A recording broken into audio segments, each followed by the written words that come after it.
Bien.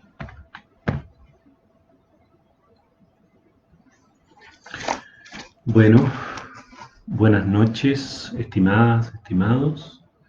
Voy a esperar alguna confirmación de que se escuche bien, de que ya hay alguien por ahí. Y una vez teniendo esa confirmación, ojalá en un comentario, entonces poder comenzar con esta charla. Eh, Dejo instalada la pregunta entonces si es que se escucha y entonces teniendo esa confirmación, damos inicio.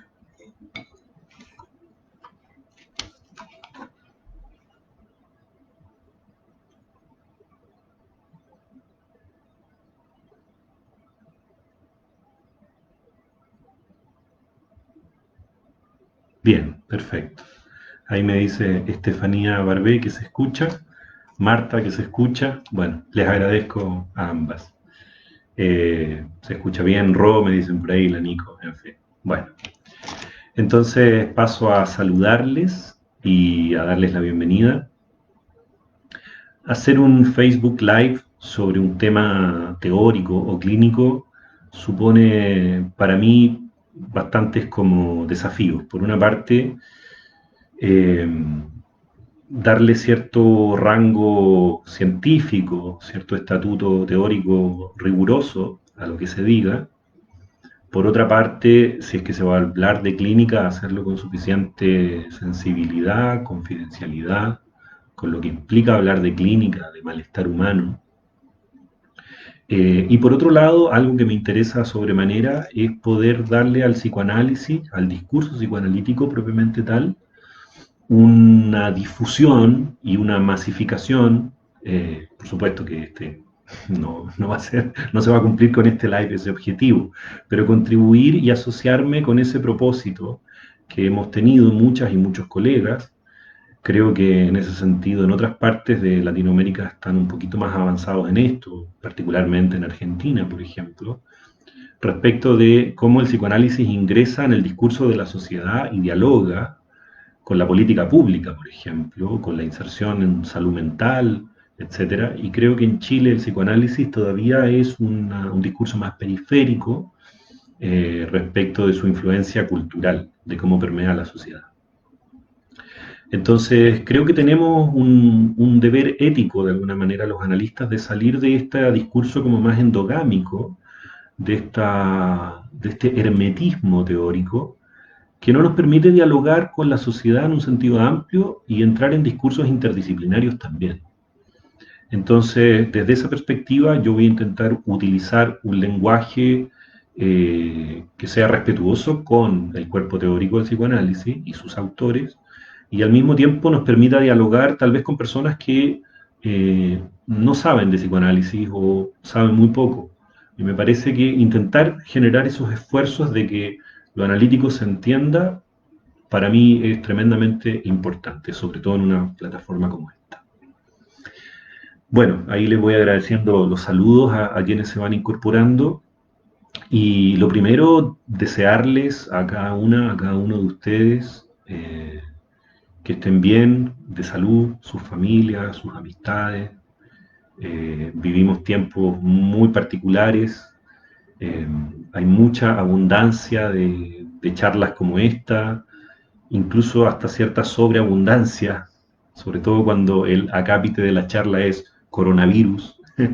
Yo no voy a hablar básicamente de coronavirus en esta charla, así que ahí se pueden caer, digamos, todas las personas que estaban viendo el video. Más bien estoy tratando de pensar un tema que por supuesto está permeado por el coronavirus, porque todo hoy día está permeado por eso. En ese sentido es un acontecimiento muy radical, pero que lo trasciende, o al menos que preexiste como temática. Y es el problema de los síntomas corporales. Quiero partir diciéndoles, antes primero un acápite sobre cómo vamos a trabajar en esta charla. Yo voy a dar, eh, no sé cuánto tiempo, pero en torno a la media hora, supongan, una introducción, y voy a ir de alguna manera de ahí en adelante tomando un poquito más en cuenta los comentarios y preguntas que ustedes tengan para de ahí en más estar el tiempo que haga falta. Espero que en total no dure más de una hora esto, pero de alguna manera que hacerlo interactivo con ustedes, con sus preguntas, y preguntas que pueden ser, insisto, muy coloquiales, hasta personales, hasta preguntas tal vez más de índole teórica, más robusta. ¿No? O sea, para mí, todo bien. ¿Bien? Bueno, la charla básicamente la quiero hacer más o menos coloquial, como inestructurada, pero sí hay ciertos mínimos que me gustaría trabajar y que no quedaran fuera de esta experiencia. Básicamente, si la charla se llama ¿Cómo el psicoanálisis trabaja los síntomas corporales?, habría que pensar aquí dos palabras muy importantes, ¿no? Corporales, como el concepto de cuerpo, y el concepto de síntoma. Entendiendo que ni cuerpo ni síntoma son palabras que se entiendan igual en psicoanálisis que en otras disciplinas. Inclusive al interior del psicoanálisis mismo, que es un cuerpo disciplinar bastante extenso, existen diferencias de cómo pensar el estatuto del síntoma y el estatuto del cuerpo.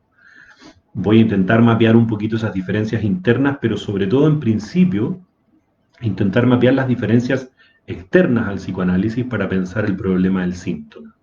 Fundamentalmente, esas diferencias quiero establecerlas con lo que uno podría llamar el discurso neurofisiológico o el discurso psiquiátrico, que supone que tanto los síntomas como el cuerpo son un emergente del funcionamiento de los órganos, en este caso, y fundamentalmente del cerebro, de la actividad cerebral. El psicoanálisis no desmiente la existencia del cerebro ni de la actividad cerebral y tampoco plantea que puede existir funcionamiento psíquico sin ese sustrato, digamos, corporal, biológico. Pero de alguna manera el sujeto que ilumina el psicoanálisis es un sujeto que trasciende y dibuja una historia que desconoce, en cierto modo, la neurofisiología. Aquí habría que hacer un poquito de historia y quiero resumirles para ver si es que les interesa el problema de cómo nace la idea del síntoma corporal en psicoanálisis. Ustedes saben que Freud, el Freud de la Viena de finales del siglo XIX, era neurólogo. Y dentro del campo de la neurología hacía investigaciones anátomo-patológicas y estaba en una Viena de alguna manera también muy permeada por ese discurso, por esa narrativa. Pero en Francia, en ese momento, estaba trabajando Jean-Martin Charcot. Y Charcot estaba trabajando con hipnosis los síntomas de la, en ese momento llamada la histeria, ¿no? La histeria que en ese momento se lo pensaba como un trastorno, por una parte, o de la fisiología y particularmente del útero, de alguna manera era una patología femenina en ese momento, una cápite. Hoy en día, corríjanme quienes trabajan en clínica, uno suele encontrar más histeria masculina, ¿no? Y eso da interesantes diálogos con las teorías de género, etc. Pero en la Viena de ese momento, la patología fundamentalmente se encontraba en mujeres, y estas mujeres llegaban, digamos, ¿no?, a la medicina hegemónica de la época con la demanda de tengo una dolencia corporal, una parálisis, una anestesia, y la respuesta es usted no tiene nada, dado que los exámenes neurofisiológicos no arrojaban ninguna lesión de órgano. Por lo tanto, y de allí viene de alguna manera el mito de que el síntoma neurótico es una suerte de mentira para manipular. Entonces, si no se encontraba daño orgánico, entonces el síntoma es una manipulación. De allí que muchas veces en términos coloquiales, yo diría despectivos, alguien dice está histeriqueando, ¿no? O esto debe ser un llanto histérico, como ese hálito de falsedad, ¿no? Dado que el cuerpo orgánico no muestra la lesión. Bueno, Charcot estaba trabajando estos síntomas e investigando su etiología a partir del uso de la hipnosis, y Freud viajó por esa época a conocer la clínica de Charcot. Y uno de los escritos, digamos, más famosos que yo diría que inaugura el recorrido de la idea de cuerpo en psicoanálisis, que es el cuerpo erógeno, nace precisamente en un texto de 1893, si no me equivoco, es la fecha exacta, donde a Freud se le encarga hacer una comparación entre las parálisis de etiología orgánica y las parálisis corporales de etiología histérica o psicógena, si ustedes quieren. Y allí de alguna manera Freud muestra que existía una anatomía corporal que desconocía la neurofisiología. Y desde allí entonces aparece la idea de que hay un cuerpo otro. Está el cuerpo de la medicina, el cuerpo como dato anatómico con sus propios mapas, y habría un cuerpo ideativo, un cuerpo representacional, que no responde de la misma manera que el de la neurofisiología. Entonces, supongan ustedes que se tratase de una parálisis del brazo. Lo que plantea Freud es que lo que se paraliza ahí es la representación o la idea que la persona tiene acerca de su propio cuerpo y en este caso del brazo. Pero que el mapa, si ustedes quieren, del tejido orgánico no está dañado y además el modo que tiene la parálisis no sigue a esa anatomía. Es decir, supongan ustedes que si el nervio empieza acá y termina acá, ¿cómo es posible que la parálisis empiece acá y termine acá? Digamos, ¿no? O sea, una anatomía distinta, puramente representacional. A ese síntoma, a esa formación sintomática, que no era menos parálisis porque no era mentira y generaba dolor y generaba sufrimiento, a esa forma de malestar se le conoce como síntoma histérico, conversión somática histérica. Entonces aparece la idea de que el cuerpo podría verse afectado por la historia, vamos a ponerlo en términos amplios. Es decir, cómo la historia de un sujeto, cómo la biografía, cómo el modo de subjetivar la realidad, lo psíquico propiamente tal, podía alterar funciones que tradicionalmente estaban entregadas a la medicina orgánica. Y ese es fundamentalmente el principal hallazgo freudiano en esa época, que es la idea de cuerpo erógeno, de que el cuerpo está mapeado y atravesado por una historia, en este caso por una historia libidinal, por una historia pulsional, y esa historia pulsional de alguna manera es lo que se conoce también como el asunto de la sexualidad o la etiología sexual de los síntomas corporales. Desde ya, esto lo deben saber todos quienes son analistas, Freud no piensa sexual o sexualidad como genital adulto. Para Freud, el desarrollo libidinal parte con el nacimiento y se desarrolla a lo largo de toda la infancia en lo que se conoce como travesía libidinal por distintas zonas erógenas.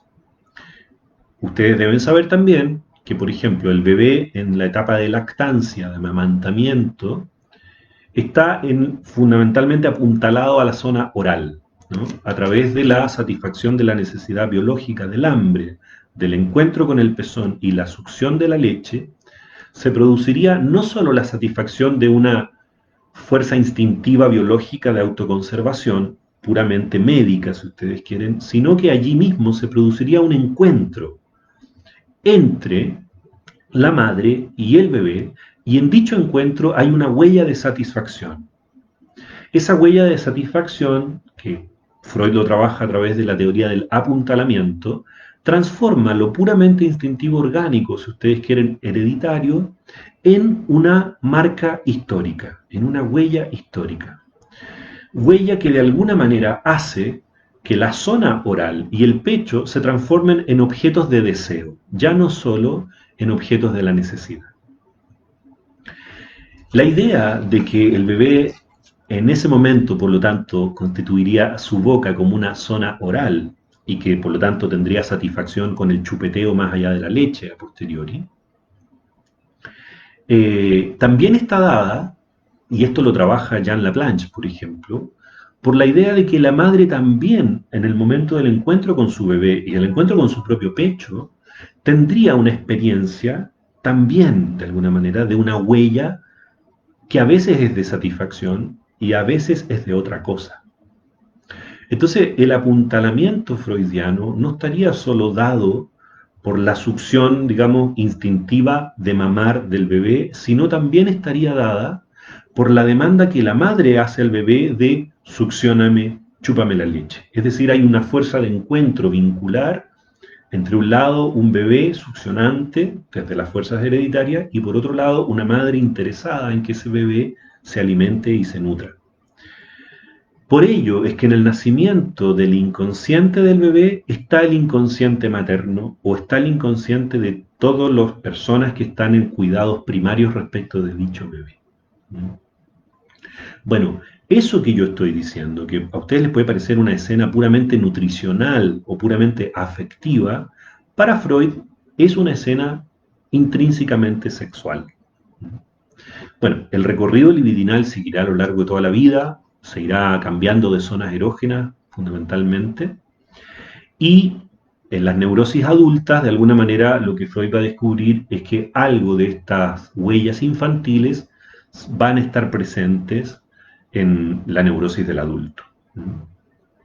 Bueno, entonces, básicamente lo que yo les quiero decir es que esta discusión está hasta el día de hoy.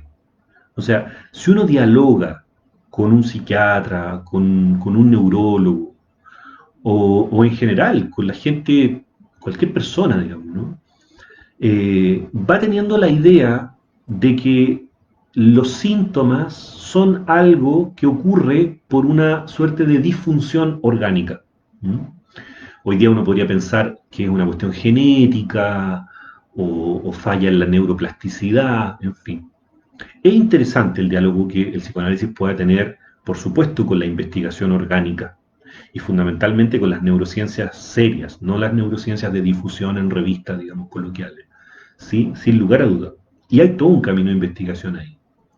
Pero el psicoanálisis defiende, vamos a decirlo así, una suerte de autonomía conceptual en la cual se sigue pensando un cuerpo erógeno que responde, si ustedes quieren, en Lacan a la teoría del significante o en Freud a la idea de que hay representaciones y afectos asociados al cuerpo que no responden al mapa fisiológico en estricto sentido. A partir de allí, la histeria, por lo tanto, trae a la medicina una subversión.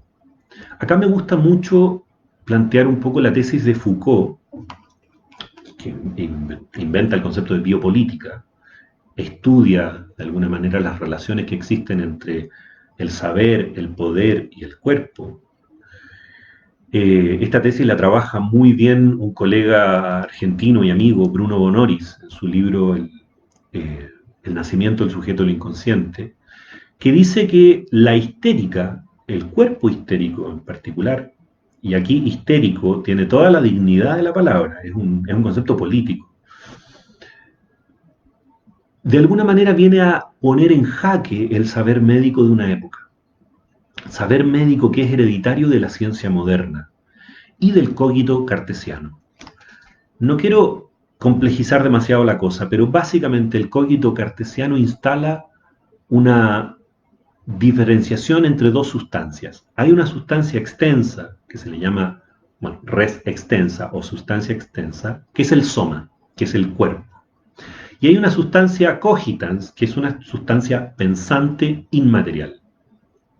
Por lo tanto, a la medicina se le encargaría la res extensa y a la psicología la res cogitans. Y hasta el día de hoy uno va a un consultorio y dice, ¿a dónde va? ¿A salud mental o digamos a salud biomédica? ¿No?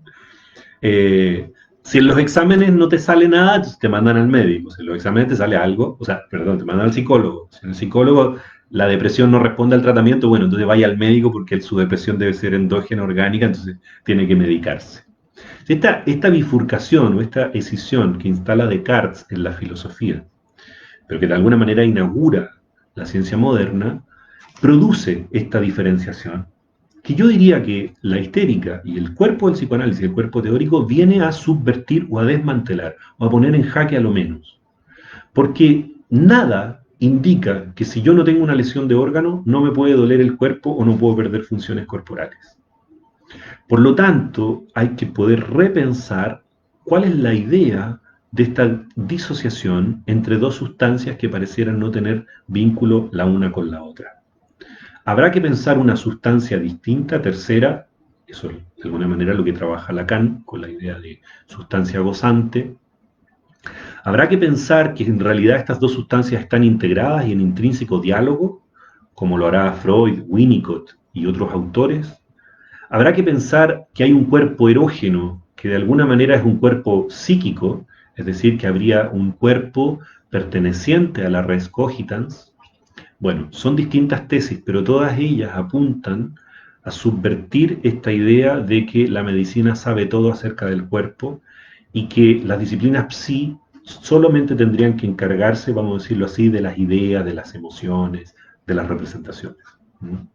Esto es completamente falso. Hay una crítica que yo suelo escuchar dirigida al psicoanálisis, de que el psicoanálisis dejaría fuera el cuerpo, debido a que no hay contacto físico entre analizante y analista, o debido a que no se hacen experiencias corporales tipo danza o tipo ritual, y que por lo tanto el cuerpo estaría fuera del dispositivo analítico. Bueno, lo primero que tendríamos que pensar, ¿qué cuerpo es el que importa en psicoanálisis? Si es el cuerpo orgánico, el cuerpo tridimensional, o estamos hablando de otro cuerpo. Y segundo, diría yo, que, y esto también habría que discutirlo a propósito del psicoanálisis, el telepsicoanálisis, digamos, el psicoanálisis remoto. ¿Qué pasa ahí con la presencia del cuerpo? Si hay diferencias entre estar en la consulta con el analista o sería homólogo a estar en vía remota. ¿Qué pasa ahí a nivel corporal? Son preguntas interesantes y yo creo que eventualmente surjan de sus propias preguntas, pero yo no voy a trabajar ese problema ahora.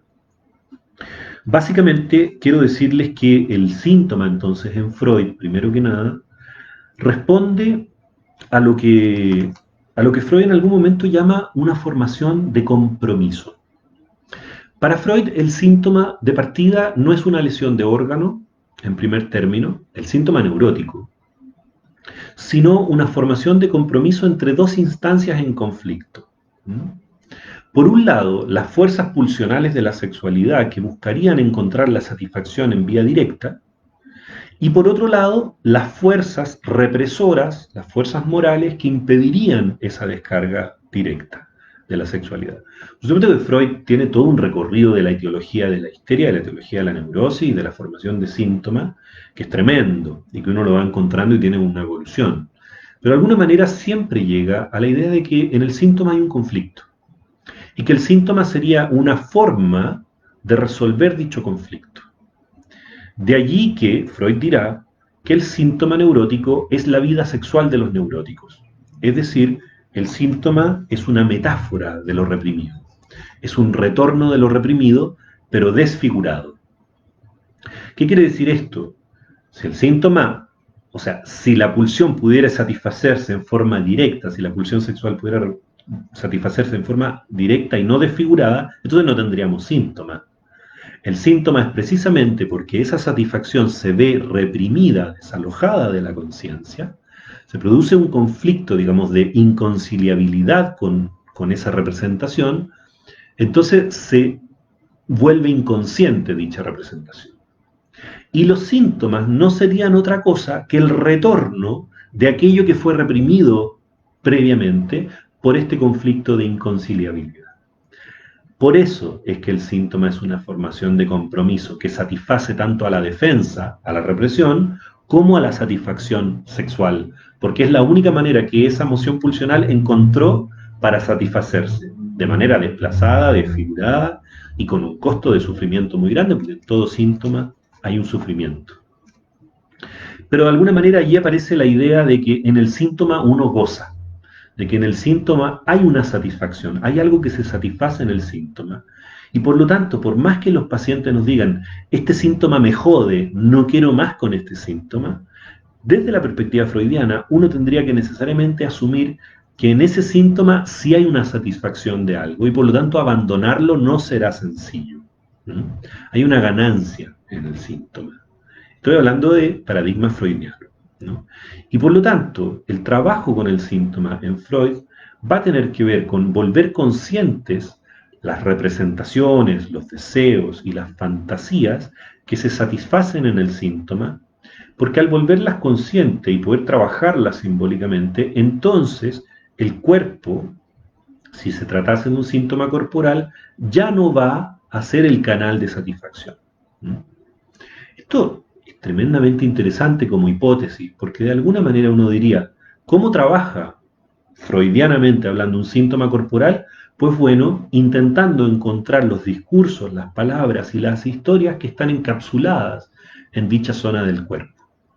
O sea, cómo una historia de conflicto tomó al cuerpo, por eso se le llama síntoma conversivo, es decir, pasó algo que era psíquico a algo somático, y de alguna manera liberar al cuerpo del síntoma sería restituir aquello que es psíquico precisamente al campo psíquico.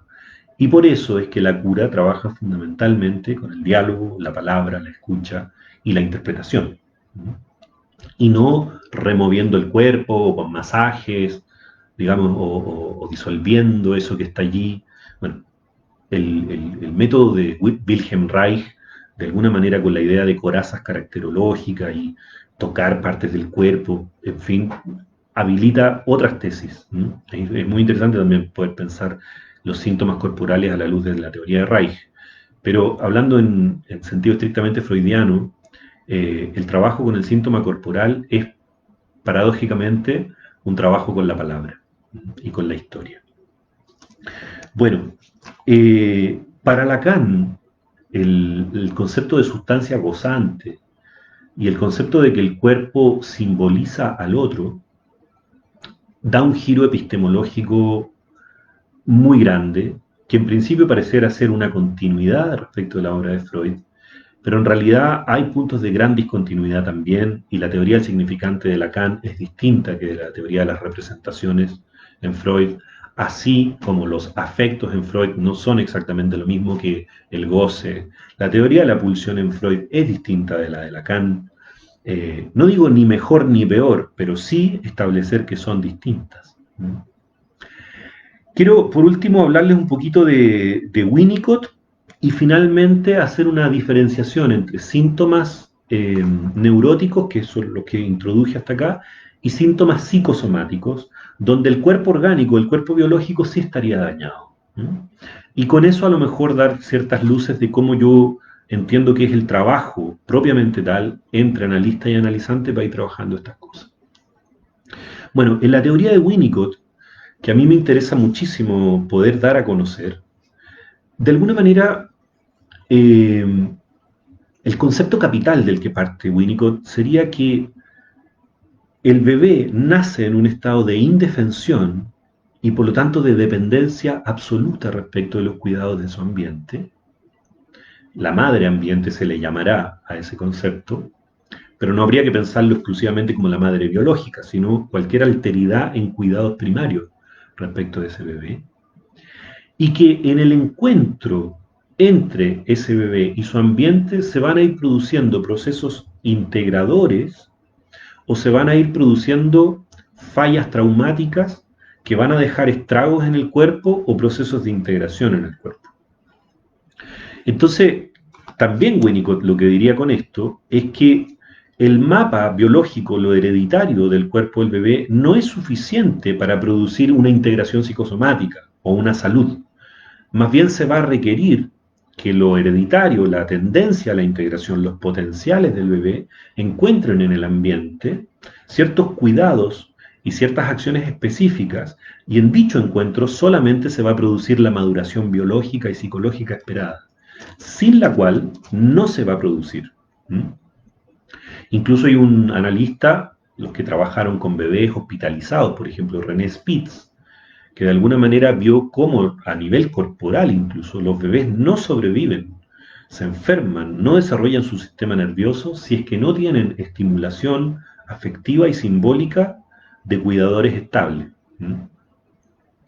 Bueno, entonces Winnicott lo que va a plantear allí es que una falla psicosomática siempre, o un síntoma psicosomático, siempre es un llamado a los cuidados del otro.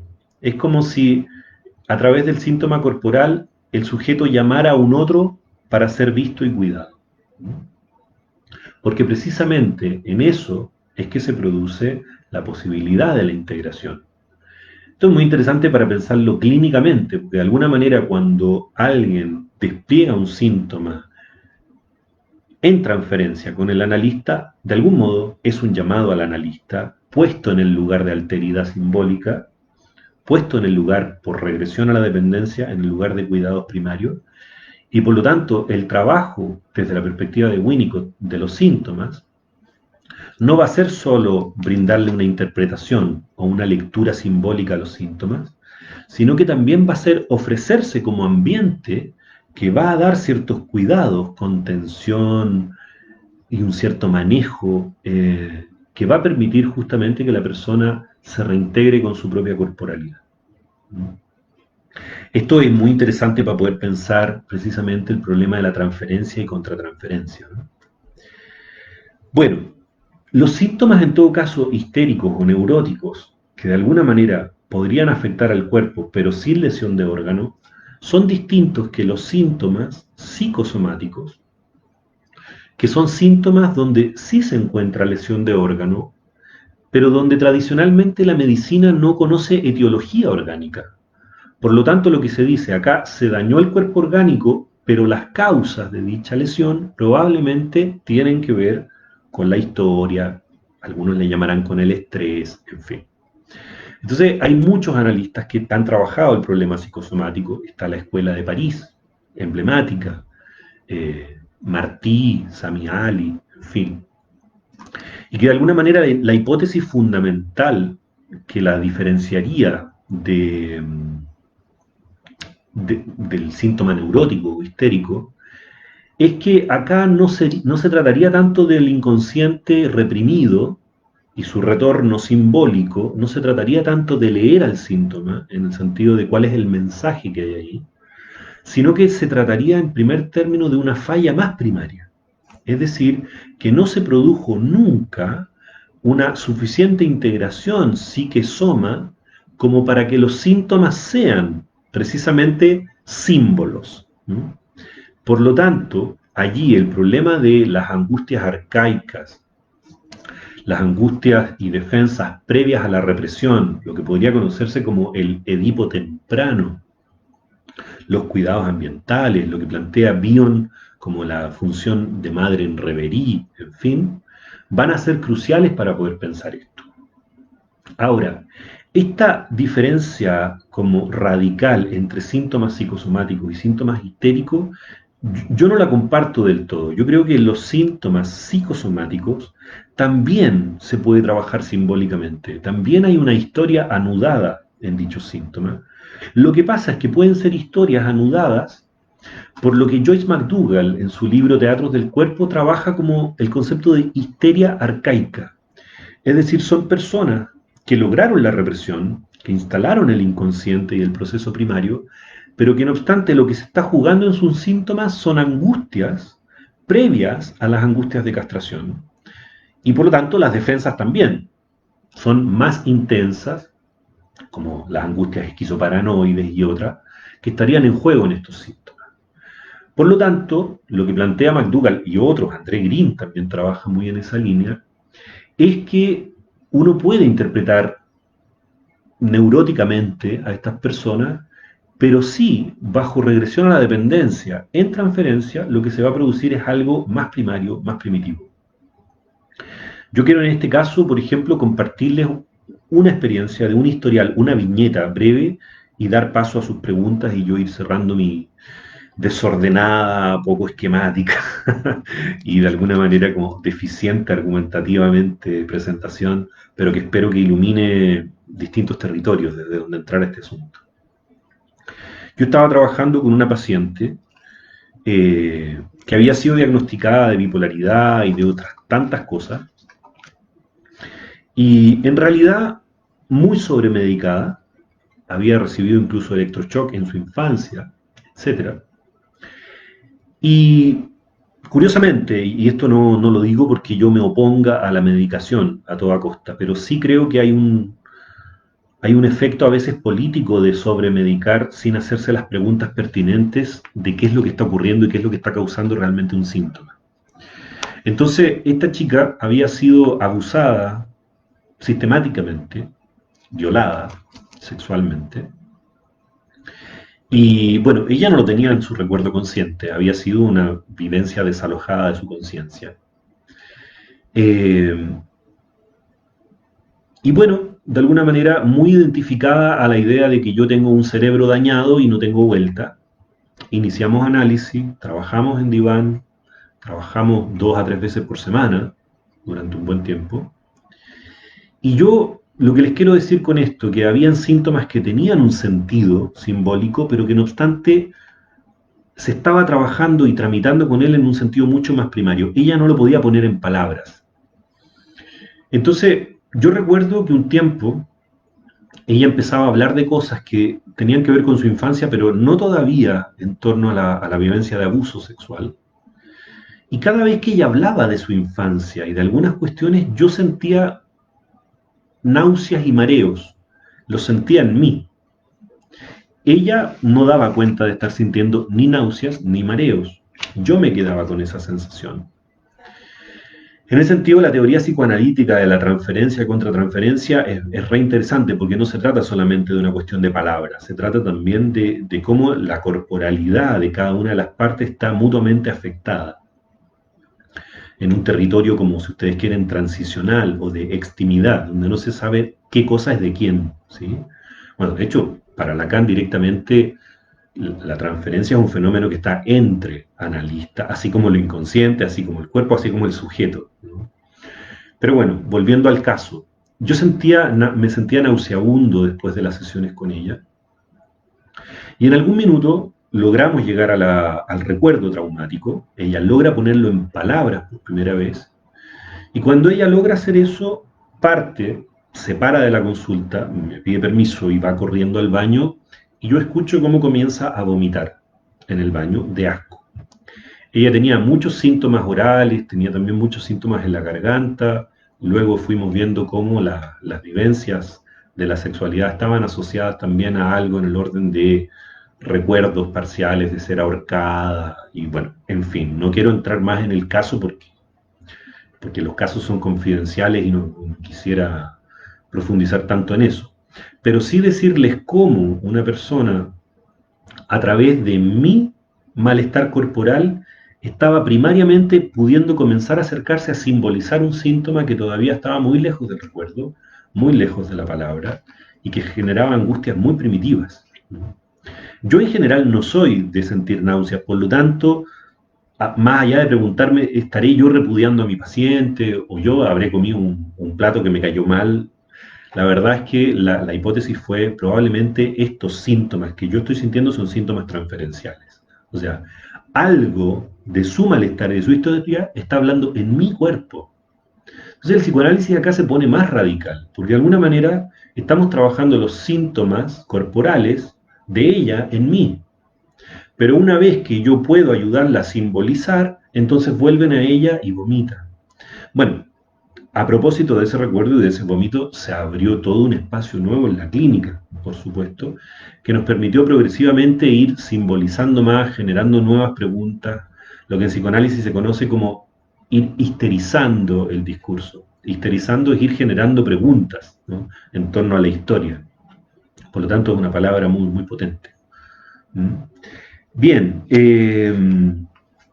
la verdad es que me gustaría, volvería a tantas cosas y repetiría otras, pero me gustaría de alguna manera dar espacio y lugar a si es que tienen preguntas, comentarios que les gustaría poder trabajar, yo darles espacio para eso. Entonces voy a ir de todas maneras revisando si es que acá hay algo. Claridad, orden, coincido contigo. ¿Cómo le ayudaste a simbolizar? Carolina pregunta, ¿cómo le ayudaste a simbolizar? ¿Le revelaste lo que te estaba pasando a nivel contratransferencial? No, miren, la verdad es que yo durante un tiempo solamente tuve la certidumbre de que aquellos síntomas somáticos que yo tenía eh, estaban simbolizando al caso, estaban simbolizando la historia de ella. ¿Por qué no se lo planteé? ¿Por qué no lo puse en palabras? Porque en ese nivel de regresión y en ese nivel de funcionamiento, ponerlo en palabras no ayudaría. ¿Mm? Es decir, decirle, mira, podría ser que en un funcionamiento, si ustedes quieren, menos traumático, menos primario, poner en palabras algo que a mí me está pasando con tu presencia, lo que yo estoy sintiendo está buenísimo, ¿no? Lo que podría ser, como plantea ahí Carolina, una revelación contratransferencial, ¿sí? Y poner en palabras lo que está pasando en el cuerpo. Está buenísimo como intervención. No obstante, en este caso, y sobre todo basado en la teoría de Winnicott, el tiempo de la intervención, en este caso verbal, debía ser necesariamente, en mi lectura, posterior. O sea, yo tendría que poder metabolizar yo estos contenidos antes de que ella los pudiera metabolizar. Y acá me quiero basar en la explicación a la respuesta de la pregunta de Carolina, en la teoría de Bion, de Wilfred Bion. Bion lo que plantea a grueso modo es que están los elementos beta y los elementos alfa. Un bebé llorando, de alguna manera tiene elementos beta, que son elementos que todavía no son simbolizables por el bebé. El ambiente recibe un llanto y lee, tiene caca, tiene frío, tiene hambre, y en ese esfuerzo de lectura que el ambiente hace respecto del grito del bebé, esos elementos beta se transforman en elementos alfa. Esa es la función reverí, precisamente, del ambiente. Y por lo tanto, recién allí, en este caso el bebé puede empezar a simbolizar, pero quien le presta mente, y eso se le llama simbolización o mentalización, es precisamente la madre o el ambiente.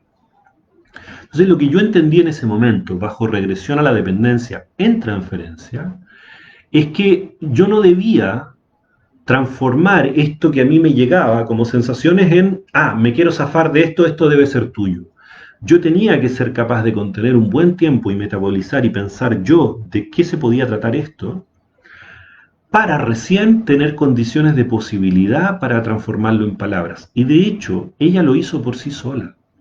Pero lo hizo precisamente porque yo era capaz de resistir a sesiones donde lo que yo recibía no era precisamente confesiones armaditas y simpáticas, ¿no?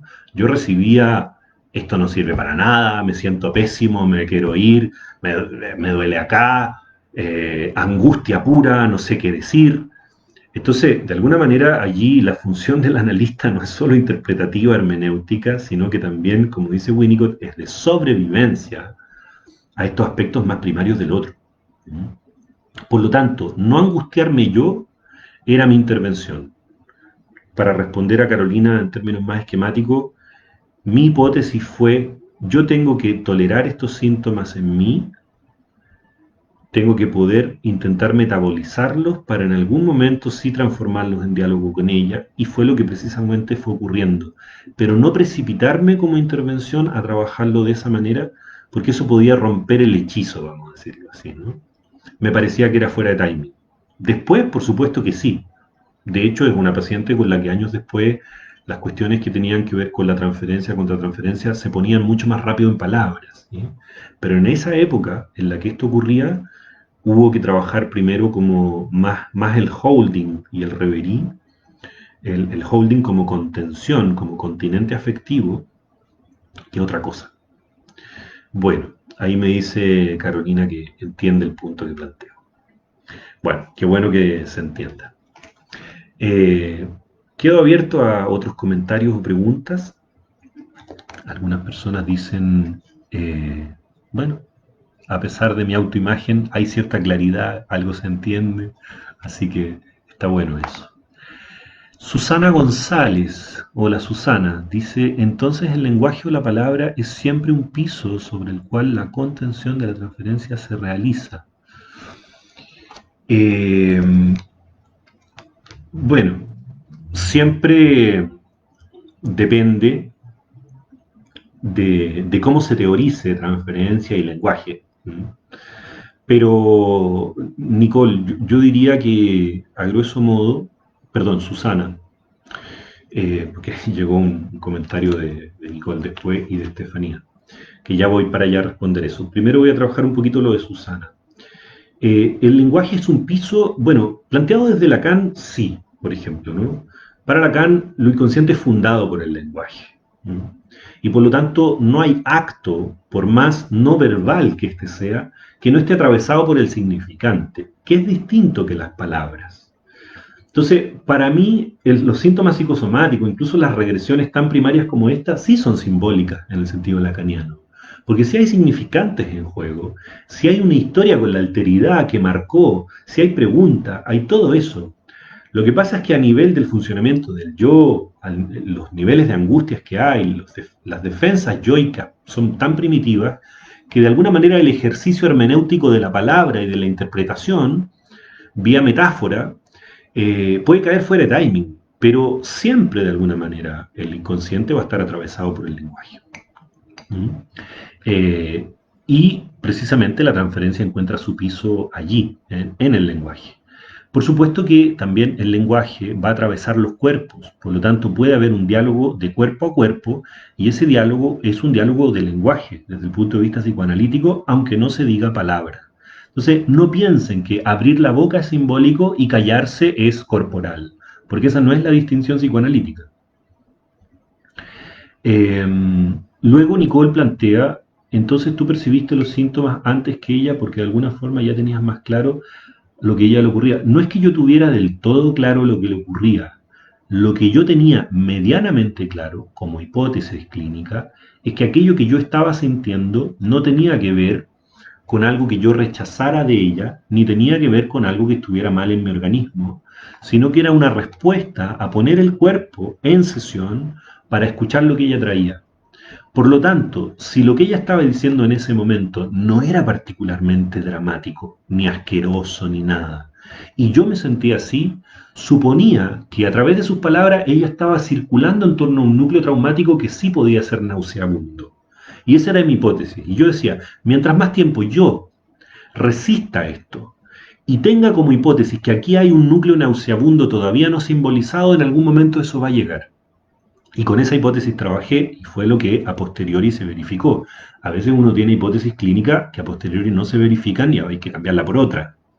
Y está buenísimo no casarse con una idea. Les conté esa viñeta precisamente porque yo no tenía el relato, pero tenía en mi cuerpo sensaciones que eventualmente a posteriori nos dimos cuenta que eran de ella, pero ella no las podía vivir como tal, hasta después de un tiempo.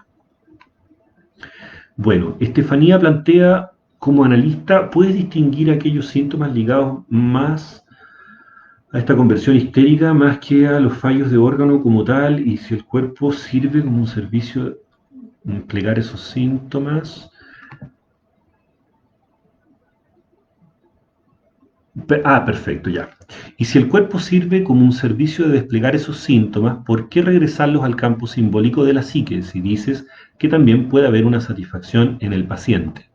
Ya, entiendo la pregunta, Estefanía. Mira, de partida los síntomas de naturaleza conversiva histérica o neurótica versus los síntomas psicosomáticos se van verificando por dos caminos. El fundamental en clínica psicoanalítica es la transferencia, es decir, qué tan simbolizables, qué tantas asociaciones simbólicas y de palabra inclusive tiene él o la paciente respecto de su malestar. Si uno ve que en la transferencia se va verificando que hay represión, que hay metáfora, que hay uso del chiste, que la persona logra hacerse preguntas en torno al síntoma, etc., en general uno va encontrando que allí se puede construir una historia posible que le dé sentido al síntoma y el síntoma va remitiendo, entonces se va verificando de alguna manera lo histerógeno del síntoma. Si uno va viendo que el funcionamiento del paciente es más precario en lo simbólico, las angustias son más arcaicas, etcétera, eventualmente uno puede pensar otro territorio de experiencia. Pero inclusive, y esto yo lo digo como psicoanalista, muchas veces los psicoanalistas y también otros profesionales de la salud mental pecan de omnipotencia, como de alguna manera todo hoy es psicosomático y todo es psíquico y subjetivo, etcétera, de repente no mandan al médico. Y eventualmente una persona puede tener dolor acá y puede ser angustia, eventualmente lo sea, pero también puede ser colon irritable, También puede ser que tenga un cáncer estomacal y diagnosticarlo a tiempo desde la salud biomédica orgánica es fundamental. A posteriori podremos trabajar de alguna manera las implicancias subjetivas del cáncer, el tratamiento, el acompañamiento, pero no ir a tiempo y decir, bueno, es que en realidad te duele acá porque tu madre no sé qué cosa, y no tener el diagnóstico diferencial de aquí podría haber compromiso de órgano, me parece de negligencia profesional y de un cierto narcisismo con la propia teoría, u omnipotencia teórica, de la cual yo intento protegerme bastante al servicio de proteger a quienes se analizan, por supuesto. Entonces, claro, si en la salud biomédica se arroja que no hay nada, y después vamos viendo que el proceso te va indicando para un lado o para el otro. Por supuesto que el tema es re complejo y supondría hablar de muchos conceptos teóricos, Estefanía, pero eso se va verificando en el trabajo, no se verifica a priori. Curiosamente, en psicoanálisis, los diagnósticos son a posteriori, no a priori. Es decir, uno tiene un síntoma, pero no sabe qué es, porque no tienes un significado de síntoma en psicoanálisis. Entonces, si tiene esto, entonces es esto. No, cuando tú trabajas con el síntoma en el dispositivo, a posteriori sabes qué es lo que fue, o conjeturas más bien qué es lo que fue. Eso es bien interesante. Bueno, ¿y por qué no dejarlo, vamos a decirlo, en lo corporal y restituirlo a lo psíquico, planteado en términos freudianos? Porque si bien es cierto hay una satisfacción en el síntoma, es una satisfacción paradójica, porque es una satisfacción en la insatisfacción. El síntoma duele, el síntoma es, si tú lo quieres poner en términos de la psicología, es ego distónico, a la persona le molesta, le trae problemas, a veces le trae dolor, le trae disfunción. Por lo tanto, el síntoma es una parte del síntoma, es una satisfacción. Recuerda que es una formación de compromiso, porque si fuera satisfacción directa no sería síntoma, sería una satisfacción corporal. Y por supuesto que las satisfacciones corporales que no generan síntomas en psicoanálisis, bueno, disfrútalas en tu cuerpo, ¿no? No hay problema. El cuerpo aparece justamente en psicoanálisis a propósito de sus fallas, ¿sí? A propósito de sus dolencias. Allí es donde uno se interroga psíquicamente qué es lo que se está metaforizando en el cuerpo. Y desde allí es que se trabaja con la metáfora. Bueno, espero poder responder a la pregunta de Steffi. Carolina plantea otra cosa. Dijiste que tenía el diagnóstico de bipolaridad, tenía alguna sintomatología propiamente corporal también tu paciente. Mi pregunta va asociada a cómo podría verse el cambio en el cuerpo que cambió luego de la simbolización de estos recuerdos antes inconscientes. A ver, ella tuvo efectivamente síntomas que uno podría catalogar desde un punto de vista de un DSM, por ejemplo, bipolares. El problema es que siempre se pensó que ella era un organismo fallido que tenía que medicarse y nunca la familia se preguntó si acaso había algo en su infancia que estaba siendo traumático. Y por lo tanto se atacó y se desmintió sistemáticamente lo traumático y la violencia, y eso fue produciendo paradójicamente un modo de funcionamiento que adquirió la forma de la bipolaridad, pero no porque se tratase de una bipolaridad en el sentido psiquiátrico de la palabra, sino básicamente por la escisión de conciencia y el tironeo y lo traumático que suponía la biografía. Entonces acá fue re interesante cómo su propia subjetivación fue de autodefinirse como un cerebro fallido y bipolar desde el nacimiento, a poder pensar cómo el ambiente le falló, por un lado al instalar un trauma y segundo por no acogerlo y ayudarle a simbolizarlo. De hecho, el proceso analítico permitió precisamente que hoy día los síntomas de bipolaridad no existan. A posteriori uno podría decir entonces nunca fue bipolar, ¿no? Sino que adquirió esa figurabilidad a propósito de su historia. Eso.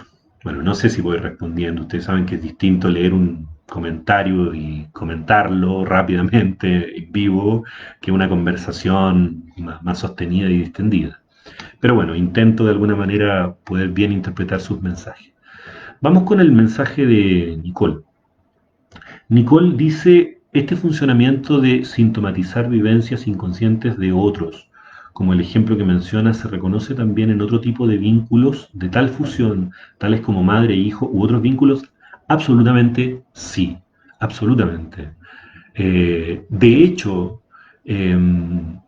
la idea de la transitividad en los vínculos próximos es tremenda. Muchas veces esto se ve en las parejas inclusive, ¿no? Cómo a uno le duele la guata por lo que al otro le está pasando. Es decir, ¿de quién es el síntoma o de quién es el cuerpo? Es una pregunta que en psicoanálisis no es tan evidente. Porque para el psicoanálisis el límite del cuerpo o el límite de lo psíquico no está dado por el dibujo, entre comillas, que uno hace. Yo llego hasta acá, hasta los límites y fronteras de mi piel. Ese soy yo, mi interioridad está dentro de esa piel y por lo tanto hay un adentro claramente delimitado de un afuera, donde serían los otros. En psicoanálisis, por lo menos en Freud, en Winnicott, en Lacan y en tantos otros, esta idea de un adentro, un afuera, un yo y un tú separados, sin territorios intermedios, sin transferencias de un lado al otro, es absolutamente ilusoria. Es una ilusión de completud sobre sí mismo. Y uno está abierto al otro permanentemente. De modo que, si tú quieres, Nicole, pensarlo así, cuando una madre, por ejemplo, escucha el llanto del bebé, empieza a distinguir en sí las diferencias entre un llanto por angustia, por frío, por hambre, y de alguna manera esa lectura la tiene que hacer en su propia corporalidad, no tiene otro lugar donde hacerla. De manera que lee en su cuerpo lo que en el llanto del bebé podría estarse simbolizando. Y es allí precisamente donde el esfuerzo de lectura del otro se hace también desde la propiocepción. Por lo mismo es que una madre muy desvinculada de su cuerpo, por su propia historia, también le es más difícil reconocer las necesidades de su bebé. Así que ante la pregunta es un sí absolutamente rotundo. Bueno, Sandra Milena dice, a ver, vamos a leer a Sandra. En neurología existen TX, me imagino, diagnósticos como la migraña, dolor de cabeza, que carecen de sustrato anatómico, claro. Es una de las patologías de más difícil manejo y que varía de un paciente a otro. ¿Podría el psicoanálisis ayudar? ¿Bajo qué ruta? Gracias. Dice. Sí, bueno, las migrañas, los dolores de cabeza de origen psicógeno, son tremendamente comunes en muchos cuadros y en muchas personas, y el psicoanálisis sin lugar a duda que las trabaja. Lo que pasa es que responder cómo las trabaja, Sandra, supone un esfuerzo metapsicológico para dar una respuesta global, pero a nivel clínico, propiamente tal, la respuesta del psicoanálisis es precisamente lo que tú dijiste ahí en tu comentario, que es varía de un paciente a otro, es decir, se trabajan con el caso a caso. Porque para el psicoanálisis, un síntoma, en tanto que tal, no significa nada. Es decir, si tú llegas con una migraña, yo no tengo un diccionario psicoanalítico del inconsciente que diga, ah, migraña es, qué sé yo, problemas con el marido, ¿no? Entonces, problemas con el marido, y entonces trabajamos los problemas con el marido. En principio, en psicoanálisis, el saber inconsciente tiene que desplegarse, y se despliega en la transferencia, en la relación entre analista y analizante. Ahí es donde adviene la historia, advienen las hipótesis, etc. Y se le da una respuesta específica a dicho síntoma. Pero la ruta para trabajar el síntoma de una migraña, por ejemplo, es precisamente esa, o sea, poder leer qué es lo que se está diciendo a través del dolor. ¿Qué significa a nivel de la subjetividad este dolor? Por eso es importante desde cuándo te duele, con qué asocias la migraña. No, es que en realidad, suponte tú, siempre me duele cuando voy al sur. No es que debe ser el agua del sur. A ver, ¿con qué asocias el sur y el agua? Bueno, es que en realidad mi mamá nació en el sur, pero a mi mamá le pegaban con palos en la cabeza y entonces aparece una historia, digamos, ¿no? Que eventualmente permite darle un sentido a ese síntoma en la dirección de la cura. ¿Mm? Y eso es inanticipable a priori. ¿Mm? Bueno, Diego Troncoso, hola Diego, ¿cómo estás? Qué gusto que estés acá. Dice, lee en su cuerpo la lectura del otro. Qué gran frase y qué potencia tiene eso en la clínica. Sí, completamente de acuerdo. Eso hace descentrar el logos del lenguaje y poner en condición clínica importante el resonar del cuerpo, como diada. Absolutamente, absolutamente. Yo creo que la clínica que no piensa muy profundamente el problema del cuerpo y el problema de la escucha del cuerpo, es una clínica que muchas veces cae en entelequias bastante disociativas. De hecho, el mismo Winnicott, como bien tú sabes, Diego, plantea que muchas veces la mente del analista también puede operar como una defensa igualmente disociativa que la disociación psiquesoma del paciente. Por lo tanto, muchas veces con pacientes con defensas de intelectualización y racionalización, contratransferencialmente a veces el terapeuta, el analista, o como quieran llamarlo, también se pone a intelectualizar, y esa intelectualización, que no es lo mismo que una interpretación simbólica potente, que queda en la nada, queda en el análisis del falso self, podría llamarse en términos de Winnicott, descorporeizado, sin afectos, sin este tocar lo real del cuerpo, ¿no? Bueno, cuando digo lo real del cuerpo me acuerdo de Lacan y eso nos lleva para otros lados, pero estoy absolutamente de acuerdo con lo que dijiste, Diego.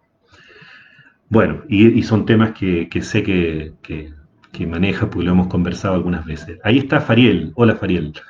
Eh, ¿Puedes volver sobre el punto o momento en particular en que el síntoma, o más bien la somatización de eso nauseabundo, pasa del analista al paciente y resultó liberador, y más allá de esa resistencia, perdón, que de repente se mueve, eh, más allá de esa resistencia, verbalización, ¿pudo observarse otro acto en la transferencia que pueda tomarse como clave? Perfecto. ¿Qué elementos de este caso, si es posible, puedes sugerir en función del abordaje de traumas complejos asociados a violencia, en particular a violencia sexual? Bueno, son hartas cosas, querido Fariel. Primero que nada, gracias por tu pregunta y que lleva ciertos comentarios también la pregunta, ¿no? A ver, yo lo que supuse, porque esta es mi hipótesis clínica, que incluso lo que no está siendo puesto en palabras sí tiene un sentido, y en ese sentido sí pertenece, o al menos está tomado por lo simbólico. Yo decía, ella no puede poner en palabras lo nauseabundo de su historia, pero si yo estoy sintiendo estos síntomas en mi cuerpo, y eventualmente juntado con una serie de otras cosas, porque esto no viene de la nada, es un largo historial clínico y habría que presentar el historial clínico para que les pudiera hacer más sentido, cosa que por distintas razones no voy a hacer ahora. Eh, pero mi hipótesis en ese momento es que si yo estoy sintiendo lo nauseabundo, es que en algún momento va a venir en palabras lo nauseabundo. Pero para que eso pase tienen que darse ciertas condiciones de posibilidad. Y esas condiciones de posibilidad es que yo sobreviva a este malestar en mí sin yo angustiarme y ayudándola, porque esto es lo que de alguna manera el paso clave. Cuando yo me sentía nauseabundo, ponía particular atención a de qué se estaba hablando o en qué momento estábamos. Y allí de alguna manera empecé a sugerir intervenciones, preguntas, como qué estás pensando, por ejemplo, en ese momento, o con qué asocias esto último que dijiste, como tanteando terreno a la posibilidad de que ella pueda ir encontrando a través de la palabra una vehiculización de este recuerdo, que finalmente fue posible. Ella muchas veces, cuando estaba más cerca de advenir al recuerdo, le venía el síntoma. ¿Mm?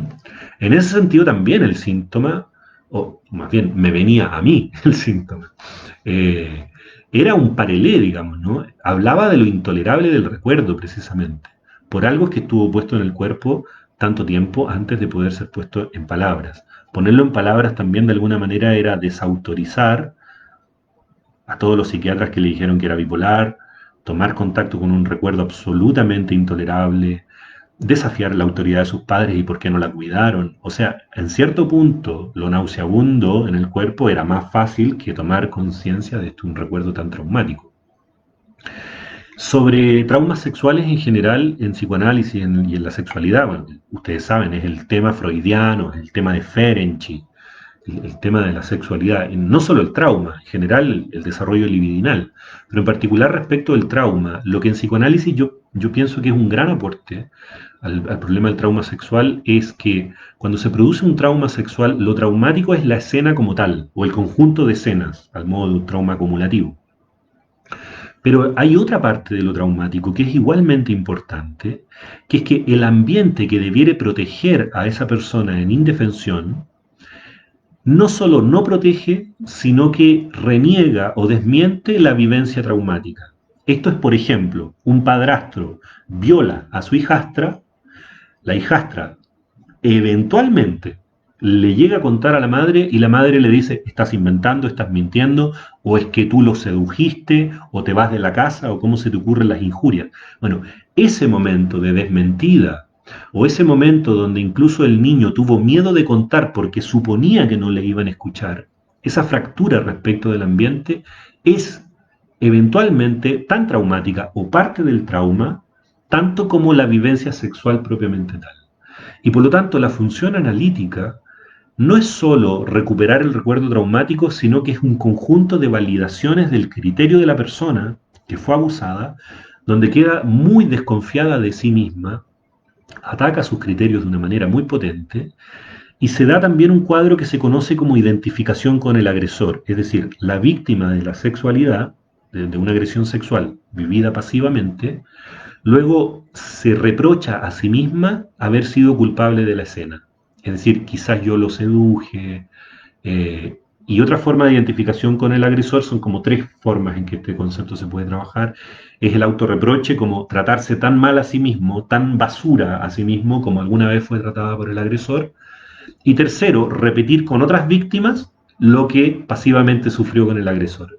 Entonces, el psicoanálisis en general trabaja mucho ese problema de cómo una persona queda fijada a una escena traumática y repite a lo largo de su vida a esa escena, aunque no quisiera.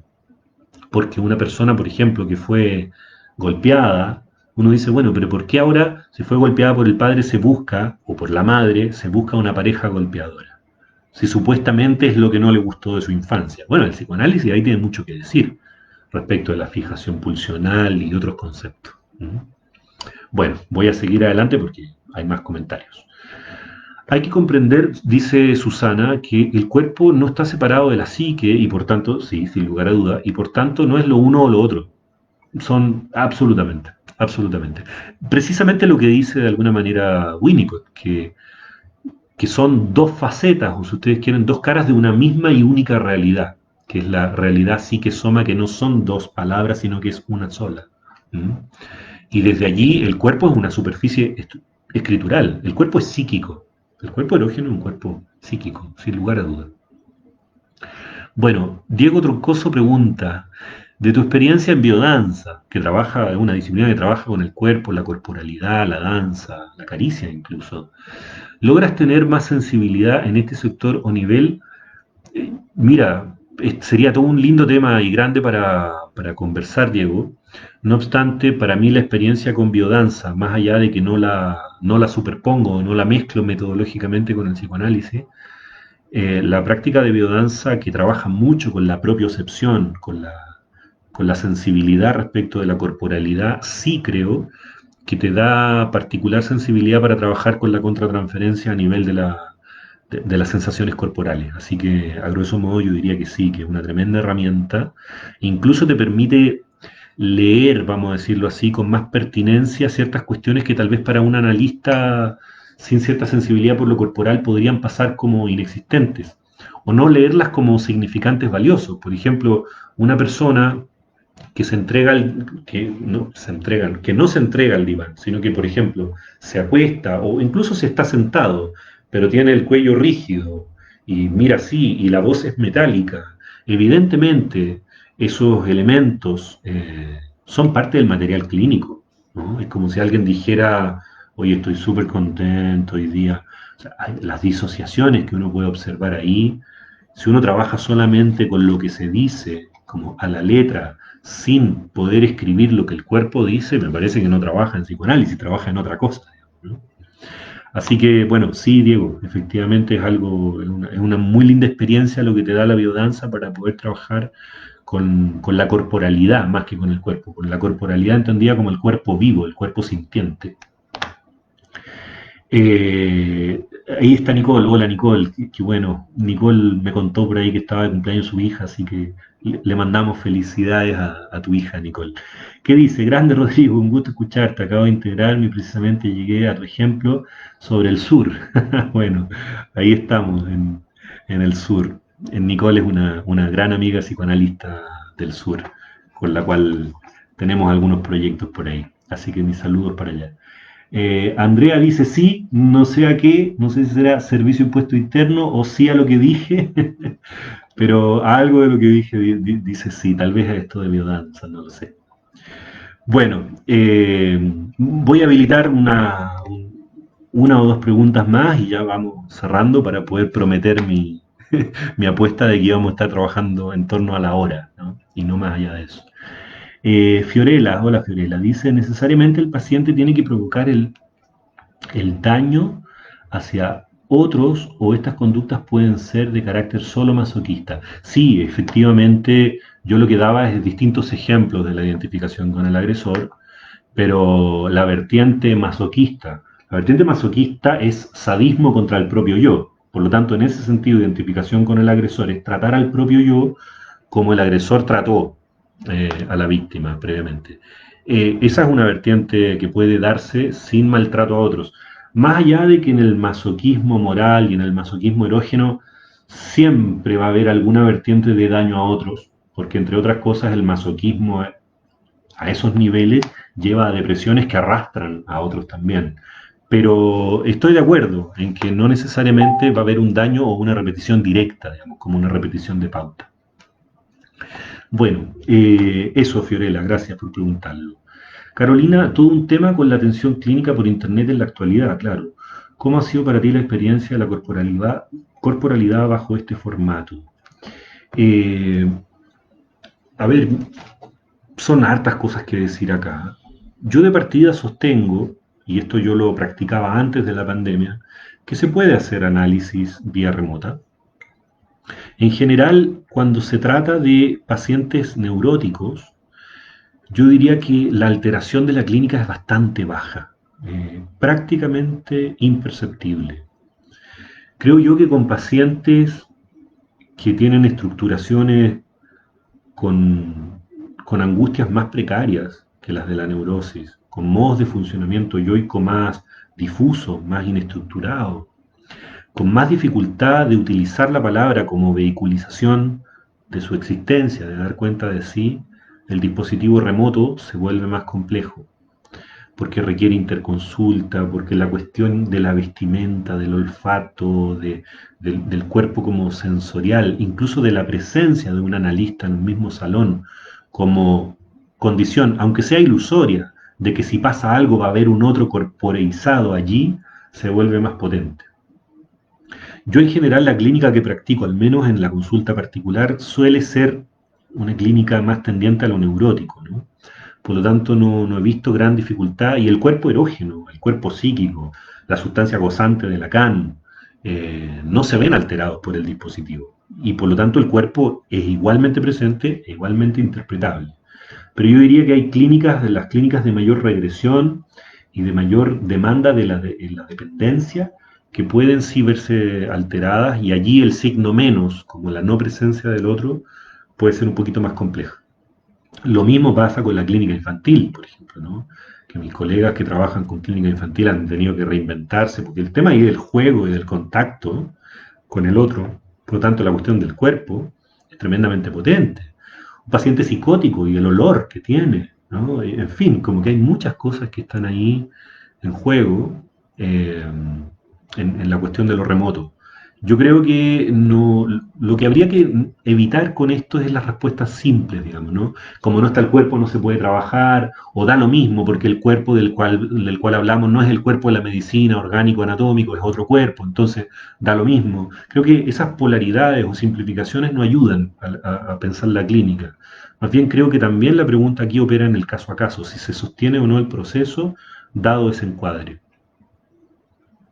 Eso pensaba, como lo mencionaste con tu paciente y lo que hablabas de Winnicott o Bion, lo de sostener la angustia del otro, estar ahí. Sí, exactamente. Ahora, no habría que desestimar que eventualmente igual hay una presencia y que sostener al otro sobre todo es una posición ética, no es solamente una cuestión de presencia del cuerpo tridimensional, ¿no? Uno puede estar ahí y no sostener, de hecho. ¿No? Entonces, genera mejores condiciones de posibilidad para sostener, si ustedes quieren, pero no lo asegura. Así como, entonces, la vía remota tampoco lo impide del todo. ¿No? Por el contrario, caemos en la idea de que, bueno, si como tengo el cuerpo ahí, estoy sosteniendo. Y no, sostener sobre todo es una posición de lectura, una posición ética y es una acción específica. Así que creo que para terminar de responder, Carolina, sí, la presencia en un mismo salón genera condiciones de posibilidad. En estos casos, creo yo, mejores, pero no más que eso. Bueno, Si no aparece tal vez una última pregunta, vamos a comenzar a cerrar. Eh, bueno, voy a yo hacer un cierre de alguna manera por mi parte y despedirme de ustedes. Primero que nada, gracias por estar ahí, gracias por sus comentarios, sus preguntas. Eh, Vuelvo a pedir disculpas por de pronto pasearme por muchos autores sin la densidad teórica, sin las citas textuales que supondría una clase de psicoanálisis propiamente tal, donde uno debate un concepto. Yo que estamos hablando de masoquismo, cuerpo, real, significante, Freud, síntomas, retorno a lo reprimido, en fin, muchísimas cosas. eh, pero yo dije desde un principio que me interesaba de alguna manera echar a andar las ideas y difundirlas y no me interesa ser leal a ninguna escuela, ni a la curiosidad, porque no le dieron el gusto a los lacanianos, ni a los bionianos, ni a los freudianos, eso está claro, pero sí creo que pudimos hablar un poquito de psicoanálisis y de clínica, donde, insisto, en psicoanálisis sí trabajamos con el cuerpo de distintas maneras. Bueno, les mando un gran abrazo cibernético, pero no por ello menos presente y cariñoso. Bueno, van apareciendo de alguna manera otras preguntas y tal vez en otro momento podremos trabajarlo tal vez a la luz de un autor, ¿no? Por ejemplo, es distinto el Lacan, no es lo mismo el Lacan de Miller que el Lacan que trabaja Alfredo Edelstein y Apola, por ejemplo, ¿no? Donde lo real para los millerianos es ese cuerpo biológico no simbolizado por el significante, mientras que lo real para Edelstein es otra cosa. En Freud, la clínica freudiana y el problema de la etiología sexual de los síntomas, es todo un universo, digamos, ¿no? Lo mismo que Winnicott. Así que, bueno, y tantos otros y otras autores. Nuevamente, un abrazo, gracias y nos veremos en un próximo video que espero ocurra pronto. Cuídense mucho y abrazos pandémicos. Hasta pronto.